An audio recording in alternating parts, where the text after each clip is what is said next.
Hi everyone दोस्तों, स्वागत है आप लोगों का डिप्लोमा आईटीआई डोज पर। दोस्तों, IOCL Indian oil corporation limited refinery division में जितने भी कैंडिडेट अप्रेंटिसशिप का एग्ज़ाम देने जा रहे हैं फाइनली 6 नवंबर 2022 को, तो इसमें आपको total A to Z strategy बताएगा कि आपको लास्ट 2 डे में आपको क्या करना है। ये वीडियो थोड़ा सा लॉन्ग बन सकता है, आप लोग से रिक्वेस्ट है कि थोड़ा सा वीडियो का स्पीड को इंक्रीज करके वॉच कर लीजिए, क्योंकि ये वीडियो बहुत ही ज़्यादा आप लोगों को हेल्पफुल रहने वाला है और बहुत ही ज़्यादा नॉलेजेबल रहने वाला है। मैं बता दूं कि टोटल नंबर आप क्वेश्चन की बात करें तो टोटल नंबर आप क्वेश्चन रहेगा 100, जिसमें से 60 टेक रहेगा और 40 नॉन टेक रहेगा। कभी कभी रिफाइनरी डिवीजन ये करते हैं कि 70 टेक दे देते हैं टेक्निकल आपके डिसिप्लिन से और 30 नॉन टेक्निकल से दे देते हैं। तो अगर ज़्यादा आता है तो अच्छी बात है, अदरवाइज 60 का रेशियो मैक्सिमम कंडीशन में देखा गया है।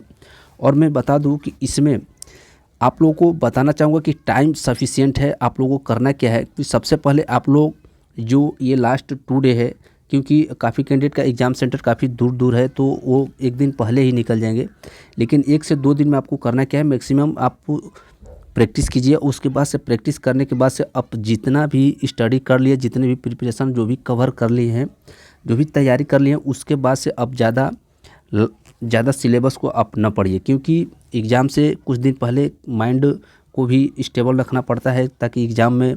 और देखिए, अप्रेंटिसशिप का एक में बहुत ही नॉर्मल क्वेश्चन ये पूछा जाता है अप्रेंटिसशिप का है। जो कैंडिडेट ये सोच रहा होगा कि 70% टॉपिक को कवर कर लिया और 30% बाकी है, तो ये आपका भूल है। जो पढ़ लिए उतना ही में आप सेटिस्फाई रहिए, संतुष्ट रहिए, क्योंकि अब फाइनली आपके पास टाइम बिल्कुल ही नहीं है। क्योंकि 2 दिन के अंदर आप लोग बहुत ही ज़्यादा प्रयास करेंगे तो आप लोगों का टाइम वेस्ट जाएगा। जितने भी आप स्टडी कर लिए हैं, प्रिपरेशन कर लिए, उसको रिवीजन करने की कोशिश कीजिए और उसका मैक्सिमम नंबर आप एमसीक्यू लगाने की कोशिश कीजिए। उसके बाद से आपको करना क्या है, जैसे आप जाएंगे एग्ज़ाम हॉल में तो 100 क्वेश्चन रहेगा। इसमें सबसे पहले मैं बता दूं कि नो नेगेटिव मार्किंग, इसमें नो नेगेटिव मार्किंग होने वाला है। और आपको करना क्या है कि सबसे पहले जो भी आपका डिसिप्लिन है, आप आईटीआई वाले कैंडिडेट हैं या डिप्लोमा वाले कैंडिडेट हैं या ग्रेजुएशन वाले कैंडिडेट, आप लोगों को करना क्या है कि सबसे पहले 100 क्वेश्चन को आपको पेपर जैसे आपको मिलेगा, पेपर में सबसे पहले आपको पेपर को चेकआउट कर लेना है। सभी क्वेश्चन को एक बार देख लेना है कि आपको कितना उसमें आ रहा है, कितना आप जो है कि उसमें सही जो है कि आपको करेक्ट आंसर कितना नंबर आप क्वेश्चन आ रहा है। उसके बाद से सबसे पहले मैं आपको बता दूं कि मैथ में अगर बात करें, मैथ और रीजनिंग, तो बिल्कुल ही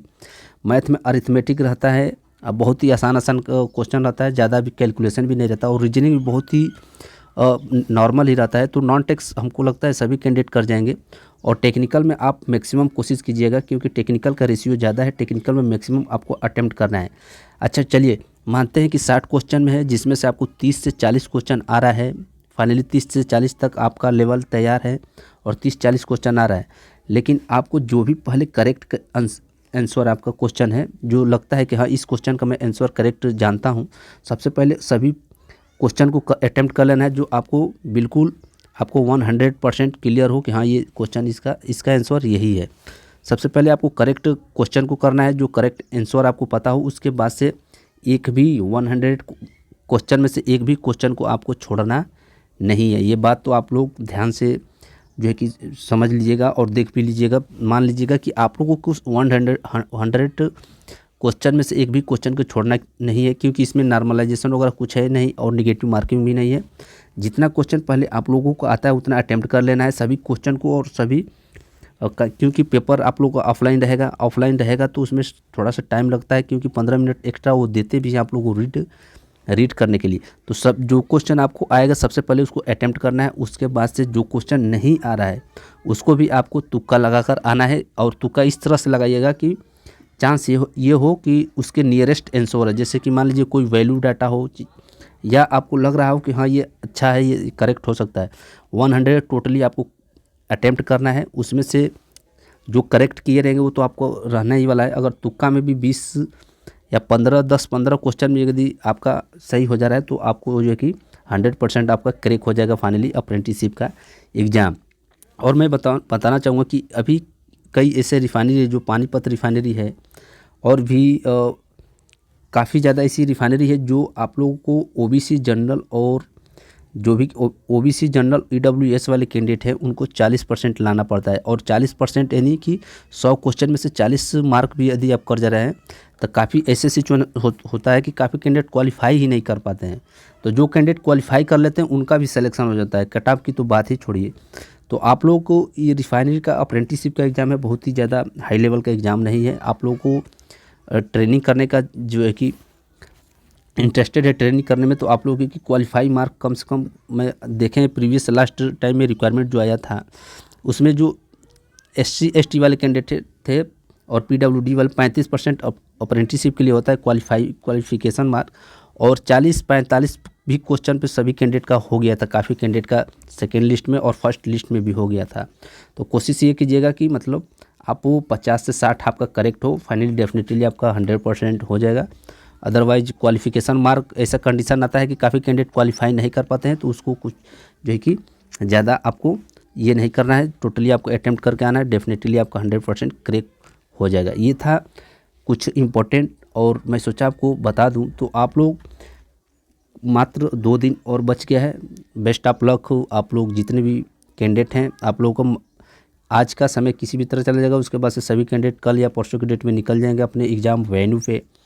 तो ये था बेस्ट ऑफ लक सभी कैंडिडेट को। और भी कोई डाउट होता है तो आप कमेंट बॉक्स में कमेंट कर सकते हैं, और जो था इम्पोर्टेंट सजेशन स्ट्रेटजी टोटल में आपको इन्फॉर्म किया, बताया। बिल्कुल जो जितने भी कैंडिडेट पढ़ चुके हैं पढ़ लीजिए, उसके बाद से अब नेक्स्ट सिलेबस नेक्स्ट टॉपिक को कवर नहीं करना, जितना प्रिपरेशन करनी है उतना ही पे आपको स्टॉप रहना है। आपको हाई लेवल का भी बिल्कुल क्वेश्चन नहीं, न्यूमेरिकल तो बिल्कुल ही नहीं छूना है, न्यूमेरिकल टाइप का क्वेश्चन बिल्कुल ही नहीं इसमें देखने को मिलता है। बहुत ही छोटा छोटा जो है कि मैथ एप्टीट्यूड से आता है, अदरवाइज जो आप लोगों को टेक्निकल में बिल्कुल ही न्यूमेरिकल से एक भी क्वेश्चन नहीं देखने को मिलेगा। जो भी रहेगा वन लाइनर टाइप क्वेश्चन रहेगा, और थोड़ा सा अच्छा खासा जो भी उसमें रहेगा डीपली वाला क्वेश्चन रहेगा। तो ये था इम्पोर्टेंट, मैं सोचा आपको इन्फॉर्म कर दूं। तो और भी कोई दिक्कत होता है बताइएगा, और सभी कैंडिडेट को मेरा सलाह यही रहेगा कि अच्छे से एग्ज़ाम उनका जाए और अटेम्प्ट सभी लोग, मेरा आशा है कि सभी लोग 100 क्वेश्चन करके आएंगे। तो चलिए मिलते हैं नेक्स्ट अपडेट के साथ, तब तक के लिए धन्यवाद।